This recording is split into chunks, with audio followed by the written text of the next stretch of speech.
minggu ente kula ge sarua bae. Nah, loba kamaziahan lamun dicaritakeun Syekh Nawawi mah ieu masalah sahijina bae. Syekh Nawawi kunjungan ke 17 negara.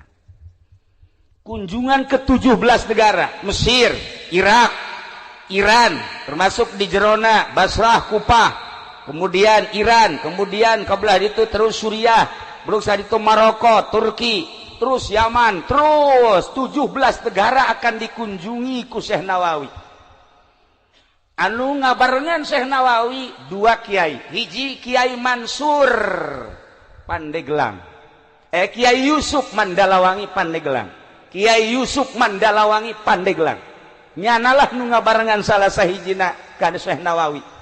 Nomor kedua Kiai Sukari, Kiai Haji Sukari. Kiai Haji Sukari eta adalah Pasir Kelapa Pandeglang, kakak daripada Kiai Samsudin. Kiai Samsudin Pandeglang Cibiuk Petir. Ieu nu ngabarengannya. Kuari ge hebat dasa tadi Malawangi aya dina HP cenah cekna. Cek para santri-santri anu geus baroga HP-na. Kunaon? Jawara ngajongklok. Batur Haji Agus. Aya Jawara ngajongklok ngaranna Ateng. Tuh kan bener kan? Dasar baturna Kiai Jamal mah tuh nyaho nama. Keur ngibing. Wah, anu luar biasa di Surakan. Begitu ngibing menang meureun sekitar 10 menit kurang langsung poyang ngadaprak aya di dinya Mandalawangi. Tah, ateng saha? Tuh, babaturan meureun geus.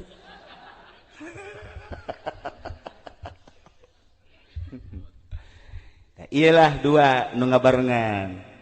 Memehna diajak ke Mesir, nu mantak diajak ke Kairo lantaran Syekh Nawawi menang undangan.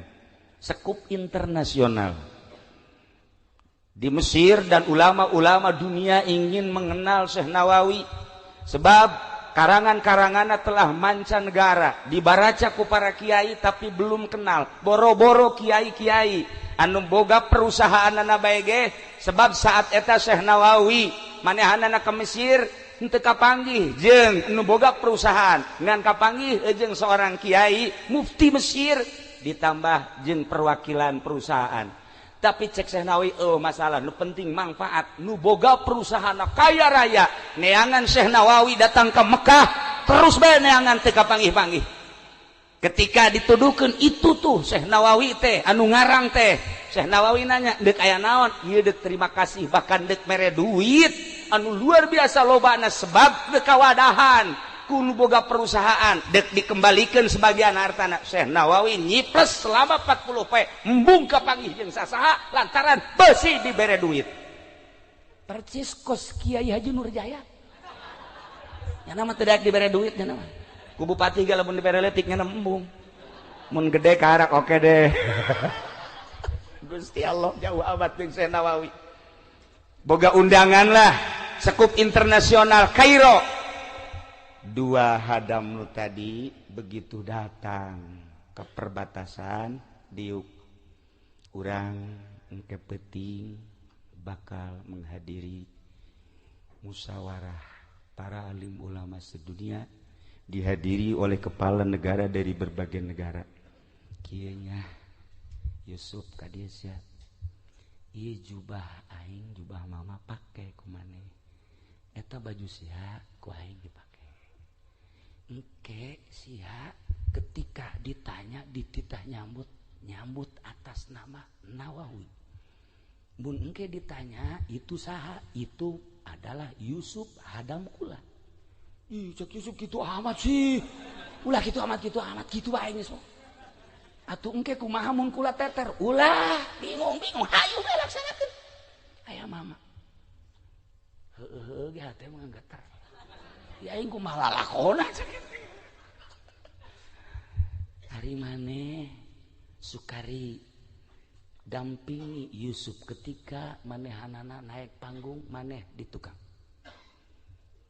laksanakeun ieu jubahna ieu sorbanna berangkat penting bada isya kumpul di aula sekup internasional caritakeun mun ku bahasa urang pada malam ini alhamdulillah telah hadir ulama Indonesia yang karangannya telah mancanegara dan kita baca di berbagai pondok pesantren, bahkan di universitas sekolah. Nah, saat ini kiainya hadir di tengah-tengah kita dan kita mohon supaya menyambut bagaimana sepak terjang perjalanan beliau bisa jadi sedemikian rupa.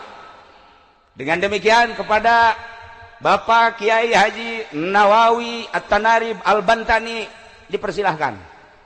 Langsung Yusuf.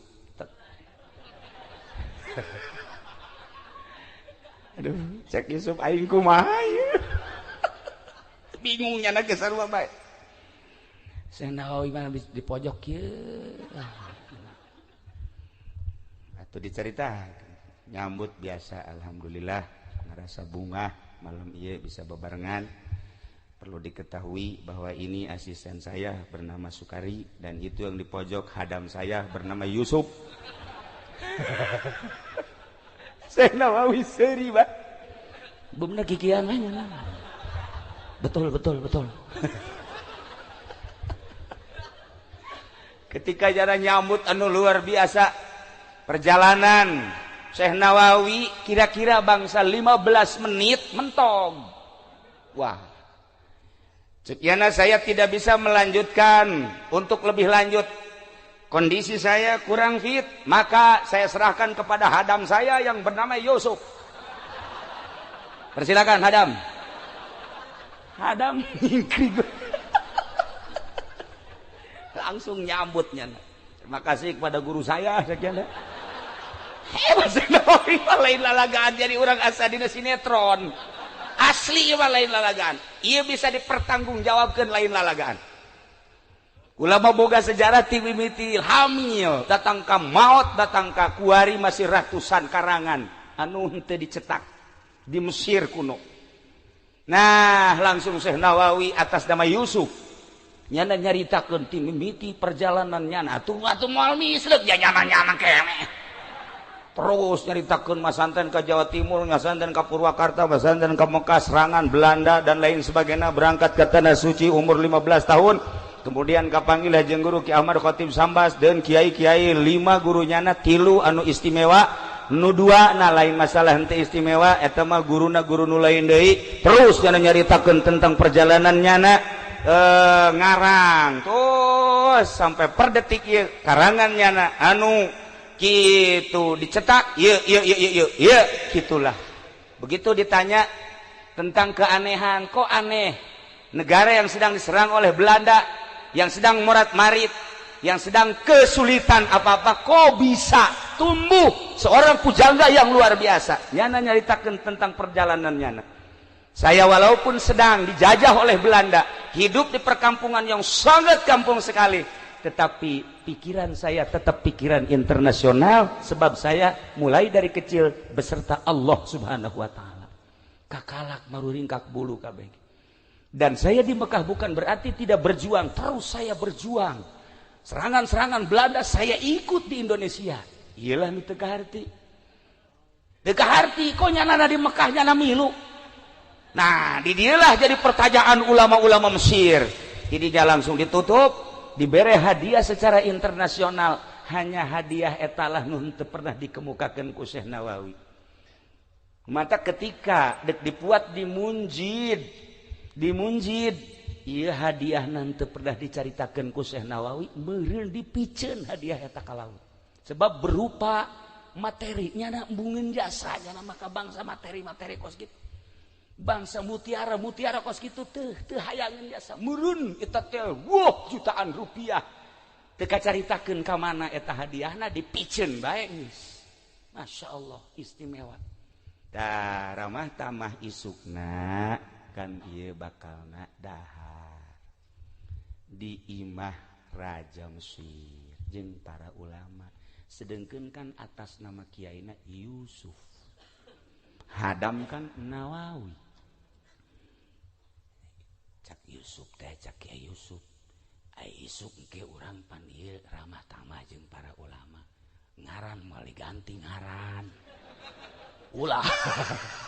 Tetep maneh Nawawi bae Yusuf. Kula tetep Yusuf atuh engke kumaha lamun geus ulah kumaha hayu bae geus hayu bae datanglah Yusuf peuting ramah tamah anu luar biasa di Mesir disambut nu diciuman leungeunna nyana Syekh Nawawi mana kieu bae teu hadamna cak Yusuf ya aing nya kurang jadi kos kieu dipeluk diciuman wah Nawawi ieu Nawawi wah haju didiukeun ge di kasur saat eta Nawawi nama dilawang di ditu nyana ngiceupan Yusuf teu kiai ku tawadu teh mun Ki Nurjaya awas ya hilik ieu mik nu aing ya aduh Ki Jamal deket ke awas nyingkir geus ieu mah forum nu aing tapi Masya Allah Syekh Nawawi cerita katawaduan anu luar biasa nah didinya lah dahar begitu dahar poho Syekh Nawawi ieu kopiahna kunyana teh digilekeun kieu tah kieu dikitukeun saeutik imah oyag kabeh kaget dia bisa jadi oyag-oyagan kieu Syekh Nawawi tenang bae deui kieu mangkaning dilawang nya nu ayana poho deui bae digoyangkeun deui ka dieu oyag deui bae je cak di ditu nu mana sih nu Nawawi ieu tidinya kakarak Syekh Nawawi dititah ka hareup lantaran lain lalagaan mah situasi kok jadi kos kieu ye disumpahlah Syekh Nawawi asli ngaranna saha nu sabenerna kakarak kulantaran disumpah nyana kakarak bubuka ana Nawawi cek kana ieu hadam ana tetunggeuna mah Yusuf maneh ka ditu nyingkir ieu Nawawi kena di dieu ye tuh nasib aing kos kieu cek ka kieu Yusuf emang atuh hadam mah kudu kieu bae nalika kanyahoan mah tuh geus uhna naonan jubah ye pake mama ye tidinya lah kakarak nyana nyaritakeun ramah tamah bari dahar bari nyaritakeun tentang perjalanan nu aslina dibukukeun lah di Mesir di Al Azhar Kairo keistimewaan Syekh Nawawi nyana ditanya selanjutnya bakal kemana saya akan kunjungan ke 17 negara etalah memeh ngarang tafsir Munir nyana hayang nyaho negara-negara anu dicaritakeun dina Al-Qur'anul Karim selesai ramah tamah pamit isukna bebeja nyana kanu duaan Yusuf Sukari maneh tunggu di Mesir di dieu kula bakal kunjungan ke 17 negara hanya 5 hari hah dek naik naon ulah nanya ke naik naon pokoknya 5 poe kula kunjungan ke 17 negara maneh cicing di dieu lain gitu sakalian we ajak aya di Mekah ka dieu diajak aya di dieu ditinggalkeun sakieu kitu amat sih batal maneh lantaran maneh teu bisa nyumputkeun rahasia ketika teu bisa nyumputkeun rahasia maka jadi batal awal rencanana deuk diajak tetep kulantaran teu bisa nutupan rahasia maneh ditinggalkeun heula di Mesir selama 5 poe berangkatlah Syekh Nawawi dalam 5 hari ke 17 negara lalakonna kumaha nyana tawasul ka Buyut Mansur begitu tawasul ka Buyut Mansur ngawujudlah mau geus Syekh Nawawi berangkat ti Mesir ka Baghdad ka Irak ka Kufah ka Basrah ka Iran Turki Yaman Maroko terus Afghanistan dan 17 negara bari kapanggih jeung kiai-kiai kelas internasional berikutna kapanggih jeung kepala-kepala negara raja saat eta hanya 5 hari tapi mun dilalakonkeun seperti nu satahun datanglah 5 poe deui kadinya ka Yusuf Kiai Haji Yusuf jeung Kiai Haji Sukari bari mawa data pertemuan teu ngabejakeun nyana naik maung nyana ngabejakeun naik maung soteh ka Kiai Samsudin adi daripada Kiai Sukari nu aya di Cibiu Petir waktu eta meunang narima berita kos kitu ketika umurna manehanana 60 tahun carita nyana nyaritakeun umur 95 tahun tahunan nyana deuk maot cacak-cacak eueuh Kiai Samsudin petir eueuh nu nyahueun lalakon Syekh Nawawi Tanara anu luar biasa. Kitulah Syekh Nawawi nu mantak nyana nyaritakeun sir mumkinan, jadilah seseorang nu mungkin. Teu arti kurang mata bahasa. Sapira mungkin naon sih mungkin? Mun dibahas mungkin dina ilmu thariqah tingkatanana geus tingkatan kudrat. Kurang mun nyaritakeun dina ilmu thariqah aya tingkatan kudrat, aya tingkatan hikmah. Ketika urang nyaritakeun asbab jeung elat, urang moal jauh ti nyaritakeun tentang alam hikmah, tetapi ketika urang geus datang ka alam hakikat, urang pasti nyaritakeun alam kudrat. Ketika geus jadi di alam kudrat, jadilah seseorang anu mungkin nu sok dicaritakeun ku Tuan Syekh Abdul Qadir Al-Jailani qaddasallahu sirrahul aziz. Kuari urang menyaritakeun tentang kudrat moal kaharti, pasti urang nyaritakeun tentang alam hikmah. Contoh, kunaon sih si eta bisa ngaji? Kok hebat amat? Pasti urang nyaritakeun perjalanan ngaranna alam hikmah ceuk dina ilmu thariqah. Oh, atuh nu mentak bisa ngaji pan masantrena dianu bari puasa bae pan teh lain cara ente masantrena. Sok aju kitu tuh sia. Dongeng-dongeng bae ulah sok aju ka aing. Alam hikmah ngaranna. Urang menyaritakeun, ai si itu kunaon sih jadi kaya raya? Atuh pandagang bisnis nya mah ta eta teh ngaranna alam hikmah. Ai si itu kok bisa sugih gitu? Sia teh nya emang. Eta teh nyana dagang, di samping dagang sok maling mentek sugih. Alam hikmah. Eta kan carita alam hikmah mah kos kitu kaharti ku kabehan. Ketika dicaritakeun alam kudrat nyana moal karti ya. Ai situ kunaon sih kiai kok jadi hebat gitu ngajina bisa aju manfaat aing mah teu karti. Atuh Allah mah maha kawasa kajeun ku kumaha ge kawasa Allah mah. Sikut sia ku aing. Aing nyaho kawasa mah goblok. Nyarita segala kawasa segala aing mah nyaritakeun perjalanan kumaha. Teu bisa dibawa alam kudrat lantaran encan wayahna. Ketika nyaritakeun ai itu si kunaon bisa jadi sugih kos kitu. Ya atuh Allah mah kawasa duk nyugihkeun sasage. Goblok sia. Aing ngaji tijan blon. Nyawa aing ka kawasaan Allah atuh ieu perjalanan teu nyambung jelema nu aya di alam hikmah kuduna dijawab ku hikmah bae. Tapi ketika aya di alam kudrat, jelema ibadah ka Gusti Allah melalui perjalanan khusus, zikir ka Gusti Allah lillahi taala sesuai jeung aturan tafakur jeung muraqabahna, leng diberelah nyana asup ka alam hakikat.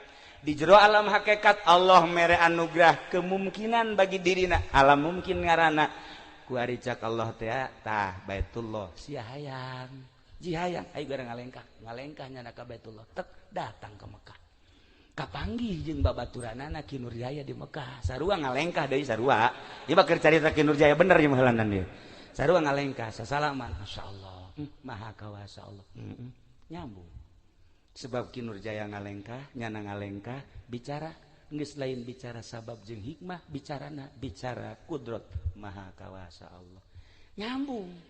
Nah inilah bahasa Syekh Nawawi sir mumkinan jadilah anjeun jadi jelema nu mungkin lain lalagaan urang kuari melalui ngaji syariat ngabebener wudu ngabebener salat kabelah dituna engke ngabebener hate supaya ulah hasud supaya ulah ria supaya ulah dengki abeh urang asup ka jero kubur teh hirup tah nu hirup teh anu rapih mulus ikhlas anu rapih zahiron wa batinan urang kumpul di dieu ngahiji jeung para arwah lain bae abah ucu nu urang nu ku urang dicintai mungkin guru-guru anjeunna jeung para arwah aulia Allah aya di dieu urang dideleukeun ku manehanana harapan urang hiji mudah-mudahan ilmu urang manfaat. Nomor kedua mudah-mudahan dibere barokah. Nomor katilu mudah-mudahan urang dihijikeun jaga di yaumul kiamah jeung guru-guru urang khususna umumna jeung para aulia Allah khususna pisan jeung Kangjeng Nabi urang Kangjeng Nabi Muhammad sallallahu alaihi wasallam. Saha anu dititipan nu dibere diijazahan doa urang Banten aya catetanana termasuk Kiai Sukari, Kiai Haji Yusuf, Kiai Haji Samsudin, Ki Ibu Hajah Murtapiah baheula kali pasir tah dulur Kiai Haji Basuni baheula nu dibere ijazah doa ku Syekh Nawawi termasuk Kiai Kabir eta Syekh baheula abah kula berangkat ka Tanah Suci tahun 52 ngasehna ka Kiai Ahmad Kabir na eta teh ijazah Bukhari sanadna jeung adalah ilul khairat di Kiai Ahmad Kabir saat eta masih keneh ningali ngan geus rada remeng-remeng berangkat duka 2 kali buta geus teu ningali tapi ketika henteu ningali ngadengen nu maca Quran ngadengen nu maca kitab nu wiridan mun salah nyahoan jasa setelah dibere wiridan ku Syekh Nawawi Tanara nah iyalah wiridan-wiridana aya catatanana wiridan ieu geus dibukukeun nu jatuh ka termasuk nu diturus Kiai Idrus eta ge termasuk nu kaijazahan ti salah sahiji kiai nyana kaijazahan tapi nyana mah tangan kedua ti Syekh Nawawi Kiai Idrus babaturan anakna babaturan kula Kiai Haji Tatang almarhum waktu di Garut di Keresek mantak kula bareng ngaji falak jeung manehanana ku kula diajak ka Cipanas yuk Tatang urang ngaji falak hayu pinter jasa otakna luar biasa kula ge eleh ngan kula lantaran teu diamalkeun begitu kula nelepon ieu hasil ru'yatan lah cenah milu bae ka pemerintah lain masalah milu ieu hasilna sabar teu ngitung cak nyana oh man mantek ngitung mah poho deui tan nu pinter teh sok itu nu pinter teh sok itu tah padahal jago jasa eta teh hitungan-hitungan falakna nah gitulah para jamaah kaum muslimin wal muslimat rahimakum sabenerna kula geus amanat ka Kiai Haji Mumus waktu kamari nyalaten di ditu di ibuna kitu Ki Fudoli kula insyaallah hadir ngan anu nyarita mah nu sejen bae atuh kitu keneh ka Ki Nurjaya lain sakali nu sejen bae kula mah hadir bae insyaallah milu wirid milu ngadengikeun jadi ditu nama oke cak Ki Nurjaya berarti pembohong ieu jelema nah di ditu na oke hai ka dieu henteu oke nyada teu ngarian oke cak cenah bahasa naon ba oke gitulah para jamaah kaum muslimin wal muslimat rahimakumullah masih keneh loba maziah Syekh Nawawi wah luar biasa di antarana di negara-negara nu 17 tadi eta teh ngabogaan obrolan-obrolan anu khusus kahiji nomor kedua di antara karomah-karomah Syekh Nawawi nitipkeun wiridan ka hiji-hijina kiai ieu bisa dipertanggungjawabkeun di antarana doa Syekh Nawawi anu masih keneh kuari mun diamalkeun ku urang masih karasa keneh asal ditawasulan bae